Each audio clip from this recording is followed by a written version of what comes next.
নমস্কার। আজকে আমি মোবাইল নাম্বার নিয়ে একটা সংক্ষিপ্ত ভিডিও আপলোড করছি। অর্থাৎ মোবাইল নাম্বার কিন্তু খুব গুরুত্বপূর্ণ। অর্থাৎ মোবাইল নাম্বারের মধ্যে এত রহস্য আছে আপনাদের হয়তো জানাই ছিল না।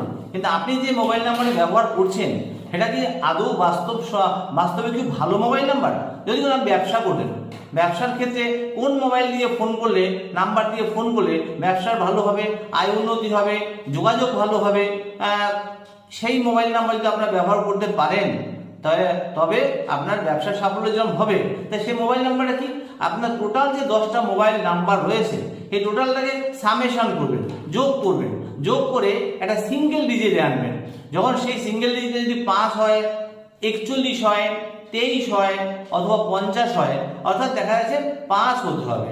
41 হলে 4 + 1 5, এরকম 41 বা 50 বা 23 বা এই ধরনের যদি হয়ে থাকে তাহলে সেই মোবাইল নাম্বার দিয়ে কোনো কাস্টমারকে ফোন করলে তাহলে সেই ব্যবসার তার ডেভেলপমেন্ট উন্নতি হবেই হবে। এছাড়া যদি কোনো মোবাইল নাম্বার 6 হয়, টোটাল সামেশন করে 6 হয় অথবা 15 হয় অথবা 60 হয় অথবা 51 হয়, এই ধরনের নাম্বার যদি থাকে সেই মোবাইল নাম্বার দিয়ে আপনারা ফোন করে থাকেন তাহলে কাস্টমারের সাথে রিলেশন ভালো হবে, আয় উন্নতি ভালো হবে, অর্থাৎ ব্যবসার ডেভেলপমেন্ট হবে। অর্থাৎ তখন কাস্টমার একবার দোকানে আসলে এই ফোন নাম্বার ফোন করলে তাই সেই তারা কিন্তু ফিরে যাবে না। অর্থাৎ ব্যবসার সাফল্য পেতে হলে আপনার ফোন এইরকম ফোন নাম্বার না থাকলে ইমিডিয়েটলি ফোন নাম্বার চেঞ্জ করুন এবং এই ধরনের ফোন নাম্বার নিন।